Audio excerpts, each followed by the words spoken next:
नमस्कार। आज हम एक बहुत ही खास और दिलचस्प जगह के बारे में थोड़ी गहराई से बात करने वाले हैं। ये है उज्जैन का मंगलनाथ मंदिर। हमें जो जानकारी मिली है वो एक काफी डिटेल्ड लेख से है, और सच कहूं तो ये मंदिर कई मायनों में बड़ा अनोखा है। नाम में देखिए ना, मंगलनाथ मतलब सीधा कनेक्शन मंगल ग्रह से। हाँ बिल्कुल। पर ये सिर्फ ज्योतिष की बात नहीं है। यहाँ पर जैसे पौराणिक कथाएं हैं, भगवान शिव की उपासना है, फिर वो प्राचीन खगोल विज्ञान की भी झलक है, और गहरी आध्यात्मिकता, सब कुछ एक जगह मिलता है। सही कहा, एक संगम है ये। तो आज हम इसी मिश्रण को समझने की कोशिश करेंगे कि भाई क्यों एक प्राचीन पुराण इसे मंगल ग्रह का जन्म स्थान कह रहा है, और यहाँ ऐसी कौन सी खास पूजाएं होती हैं जो लोगों को इतनी दूर से खींच लाती हैं। और भारत की इतनी प्राचीन नगरी उज्जैन, उसके ऐतिहासिक और खगोलीय नक्शे पर ये मंदिर कहाँ फिट होता है। चलिए खोलते हैं इस जानकारी को। शुरुआत करते हैं इसकी जड़ों से, मतलब पौराणिक कथाएं और इतिहास। जो बात सबसे पहले ध्यान खींचती है और जो लेख में भी प्रमुखता से बताई गई है वो ये कि मत्स्य पुराण 18 प्रमुख पुराणों में से एक है। वो जी हाँ, वो साफ साफ कहता है कि यही वो जगह है जहां मंगल ग्रह का मतलब मंगल का जन्म हुआ था। जरा सोचिए, धरती का एक कोना और उससे सीधी एक ग्रह का, आप कह सकते हैं, उद्गम स्थल माना गया है। ये अपने आप में कितनी बड़ी बात है। हाँ, और एक दूसरी कहानी है जो सीधे भगवान शिव से जुड़ती है। ऐसा बताया जाता है कि जब शिव जी वो अंधकासुर नाम का एक राक्षस था ना, हाँ हाँ, वो भयंकर युद्ध था। तो उस भीषण परिश्रम में उनके माथे से पसीने की एक बूंद गिरी पृथ्वी पर, और ठीक इसी जगह पर। अच्छा। और कहते हैं उस दिव्य बूंद से एक तेजस्वी शिवलिंग अपने आप प्रकट हो गया, स्वयंभू। और देखो, यहीं से ये कहानी और गहरी होती है। जो जानकारी मिली है उसके हिसाब से इस शिवलिंग को फिर सीधे मंगल ग्रह की ऊर्जा से जोड़ा गया। वो ऊर्जा जिसे हम ज्योतिष में साहस, पराक्रम, इच्छा शक्ति और हाँ, परिवर्तन का प्रतीक मानते हैं। अच्छा, इसीलिए ये मंगलनाथ कहलाए, यानी मंगल के स्वामी। समझी। ये दिखाता है कि कैसे यहाँ पौराणिक कहानियां और ज्योतिष की मान्यताएं वो बिल्कुल घुली मिली हुई हैं, अलग नहीं है।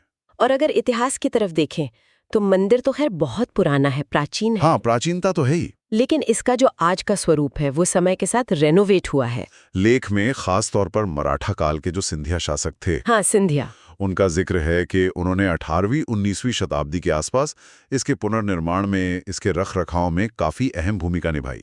हाँ, और ये जो शाही संरक्षण था ना, ये सिर्फ इमारत को बचाना नहीं था, ये उस समय की जो गहरी शैव भक्ति थी और साथ ही इस जगह का जो ज्योतिषीय महत्व था उसको मिले सम्मान का भी प्रतीक है। अच्छा, ये दिखाता है कि मंगलनाथ सिर्फ कोई पुराना स्मारक बन के नहीं रह गया, बल्कि एक जीता जागता आध्यात्मिक केंद्र रहा है, जिसे राज्याश्रय भी मिला और जो आज भी अपनी परंपराएं निभा रहा है। अब जरा उस शहर की बात करें जहाँ ये मंदिर है, उज्जैन। हाँ। उज्जैन कोई ऐसा वैसा शहर तो है नहीं। इसे भारत की 7 सबसे पवित्र, मोक्ष देने वाली नगरियों में गिना जाता है। सप्तपुरियां जिन्हें कहते हैं। बिल्कुल। और यहीं पर तो भगवान शिव के 12 ज्योतिर्लिंगों में से एक विश्व प्रसिद्ध महाकालेश्वर ज्योतिर्लिंग भी है। जी तो शहर का अपना आध्यात्मिक वजन ही बहुत है। बिल्कुल। और उज्जैन की पहचान सिर्फ धार्मिक नहीं है, ऐतिहासिक रूप से खगोलीय भी बहुत महत्वपूर्ण रही है। प्राचीन भारत में ये खगोल विज्ञान और ज्योतिष का एक बहुत बड़ा गढ़ था।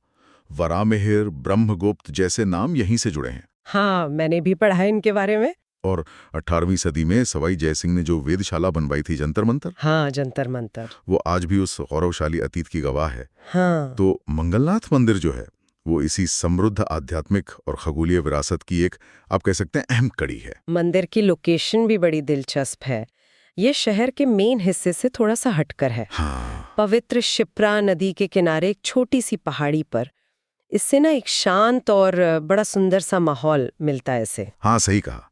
और उस जगह के बारे में एक और बात सामने आती है लेख से, कि यहाँ से शिप्रा नदी का वो सुंदर घुमाव तो दिखता ही है, पर ऐसा भी माना जाता है कि पुराने जमाने में इस खास जगह से मंगल ग्रह आसमान में बहुत साफ दिखाई देता था। अच्छा, क्या ये सच है? ऐसा माना जाता है, और ये तथ्य इसे सचमुच धरती और आकाश के बीच एक पुल जैसा बना देता है। हाँ, ये तो है। आप सोचिए ना, लाल पत्थर का मंदिर, नीचे छिपरा बह रही है, और शायद पुराने समय में यहीं से वो लाल ग्रह साफ दिखता होगा। ये वाकई स्थलीय और खगोली दुनिया का संगम है। चलिए अब थोड़ी सी बात करते हैं मंदिर की बनावट और वहाँ जो महसूस होता है उस वातावरण की। जानकारी ये बताती है कि मंदिर मुख्य रूप से लाल बलवा पत्थर से बना है, जो उस इलाके में मिलता भी है काफी। हाँ, आम है वहाँ। गर्भगृह में मुख्य देवता है मंगलनाथ महादेव का शिवलिंग। परिसर में कुछ और छोटे मंदिर भी हैं और नदी तक उतरने के लिए वो चौड़े पक्के घाट बने हुए हैं। जिन लोगों ने यहाँ दर्शन किए हैं उनके अनुभव अगर देखें तो आमतौर पर यहाँ का माहौल शांत और सुकून देने वाला बताया जाता है, खासकर अगर सुबह सुबह जाएं। हाँ, सुबह के वक्त वो मंत्रोच्चार की धीमी सी आवाज और नदी के बहने का स्वर मिलके एक बड़ा ध्यान वाला माहौल बना देते हैं। ये बात बिल्कुल गौर करने लायक है। भारत में कई दूसरे प्रसिद्ध और महत्वपूर्ण मंदिर हैं जहां अक्सर बहुत भीड़ होती है ना? हाँ, बहुत ज्यादा। मंगलनाथ उसकी तुलना में एक शांत जगह है। हाँ, यहाँ शायद व्यक्ति को पूजा अर्चना के लिए, दर्शन के लिए या शायद कुछ पल शांति से बैठने के लिए ज्यादा आसानी होती है। हाँ, उन लोगों के लिए ये खास तौर पर अच्छा हो सकता है जो आजकल की भागदौड़ वाली जिंदगी से दूर कुछ पल आध्यात्मिक शांति के चाहते हैं। अब आते हैं उस खास पहलू पर जिसके लिए मंगलनाथ मंदिर शायद सबसे ज्यादा जाना जाता है। वो है यहाँ होने वाले विशेष अनुष्ठान, पूजाएं और खास तौर पर ज्योतिषीय उपायों के केंद्र के रूप में इसकी भूमिका। हाँ, ये बहुत महत्वपूर्ण है। जानकारी के अनुसार इसे कुंडली में जो मंगल ग्रह से जुड़ी समस्याएं होती हैं, जिन्हें मंगल दोष कहते हैं, मंगल दोष, हाँ, उसके निवारण के लिए एक प्रमुख स्थान माना जाता है। सबसे फेमस पूजा है मंगल दोष निवारण पूजा, या इसे मंगल शांति भी कहते हैं। अब ये मंगल दोष हिंदू ज्योतिष में एक कॉन्सेप्ट है जिसके बारे में माना जाता है कि ये शादी में देरी या दिक्कतें, हाँ, रिश्तों में तनाव या अस्वस्थता, हाँ, रिश्तों में तनाव या बहुत ज्यादा गुस्सा आना या दुर्घटनाएं वगैरह इसका कारण बन सकता है। जी। तो जिन लोगों की कुंडली में ऐसी स्थिति होती है वो यहाँ खास पूजा करवाने आते हैं। और जैसा कि हम सोच सकते हैं, मंगलवार का दिन, हाँ, मंगल का दिन, जो मंगल ग्रह का ही दिन है, वो इस पूजा के लिए सबसे शुभ माना जाता है। एक और बड़ी अनोखी रस्म का जिक्र मिलता है जानकारी में, जो शायद यहीं की खासियत है, वो है भात पूजा। भात पूजा? चावल से? हाँ, भात मतलब पके हुए चावल। इसमें शिवलिंग का श्रृंगार पके हुए चावलों से किया जाता है और फिर आरती और प्रार्थना होती है।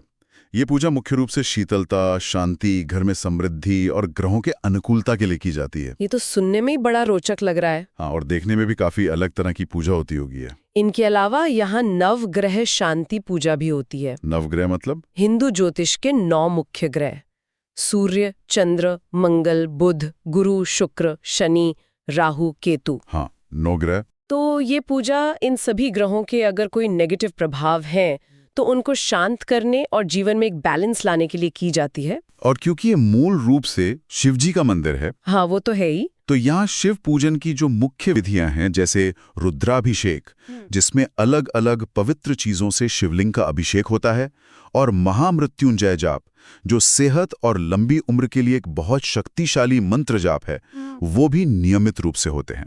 एक और दिलचस्प बात जो पता चलती है वो ये कि यहाँ पूजा या अनुष्ठान करवाने वाले भक्तों से पुजारी अक्सर उनका गोत्र पूछते हैं। हाँ, गोत्र मतलब वंश परंपरा, नक्षत्र पूछते हैं, जन्म के समय चांद कहाँ था, और कभी-कभी कुंडली की दूसरी डिटेल्स भी। अच्छा। इस जानकारी का इस्तेमाल पूजा के संकल्प को, मतलब पूजा के उद्देश्य को, उस व्यक्ति के लिए पर्सनलाइज करने में होता है। अच्छा, मतलब सबके लिए एक जैसा नहीं। हाँ, बिल्कुल। ये दिखाता है कि कैसे ज्योतिष की गणनाओं और व्यक्ति की पहचान को धार्मिक रस्मों में कितनी बारीकी से जोड़ा गया है। ये सिर्फ एक जनरल पूजा नहीं रह जाती, बल्कि उस व्यक्ति विशेष के लिए केंद्रित उपाय बन जाते हैं।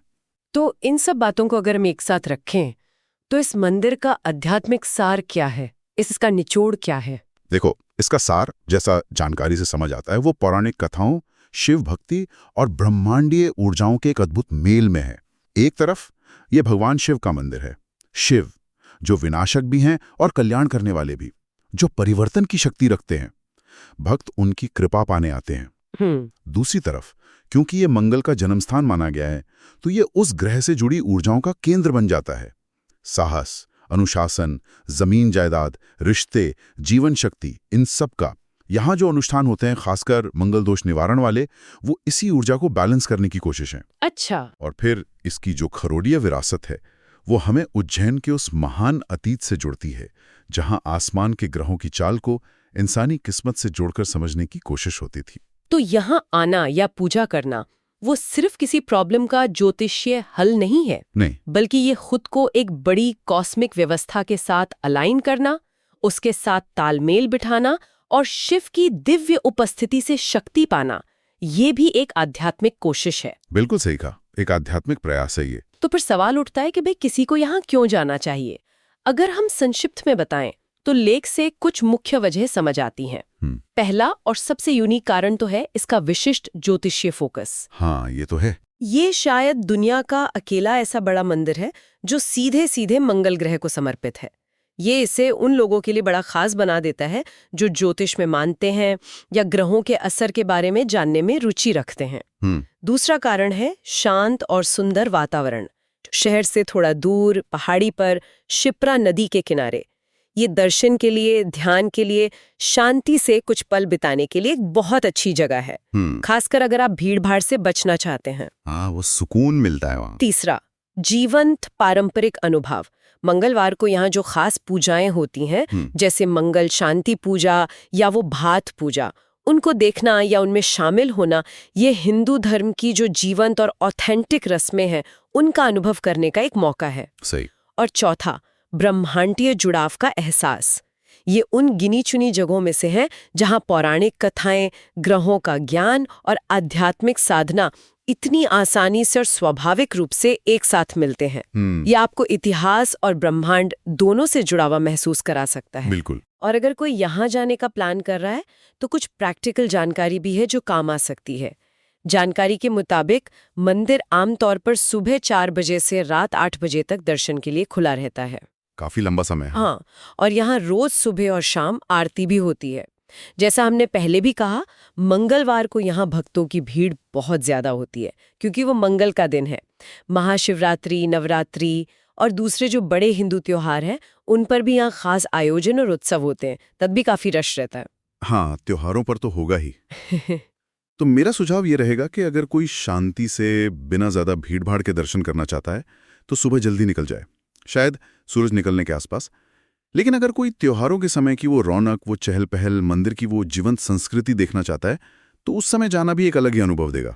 बस थोड़ी भीड़ के लिए मानसिक रूप से तैयार रहना होगा। हाँ, ये बात तो है। यहाँ पहुँचना भी वैसे मुश्किल नहीं है। उज्जैन जंक्शन रेलवे स्टेशन से करीब 6 किलोमीटर दूर है ये। ज्यादा दूर नहीं है। नहीं। शहर में ऑटो रिक्शा है, टैक्सी है, या लोकल बसें भी मंदिर तक जाने के लिए आराम से मिल जाती हैं। कई लोग तो जब उज्जैन जाते हैं तो इसे महाकालेश्वर मंदिर, हरसिद्धि शक्ति पीठ और जंतर मंतर के साथ ही अपने एक दिन के या आधे दिन के टूर में शामिल कर लेते हैं। हाँ, वो एक पूरा सर्किट बन जाता है। कुछ और सुझाव भी हैं जो ध्यान में रखे जा सकते हैं, जैसे मंदिर परिसर में जाते समय थोड़े शालीन सम्मानजनक कपड़े पहनना ठीक रहता है। हाँ, ये तो हर धार्मिक स्थल के लिए है। बिल्कुल। अगर मंगलवार को जा रहे हैं तो कोशिश करें कि टाइम से थोड़ा पहले पहुंचें, और अगर कोई खास पूजा या अनुष्ठान करवाना है तो उसके लिए कम से कम 1 से 1.5 घंटा, मतलब 60 से 90 मिनट का समय निकाल कर रखें। और हो सके तो अपनी जन्म तिथि, समय, स्थान जैसी बेसिक ज्योतिषीय जानकारी साथ ले जाएं।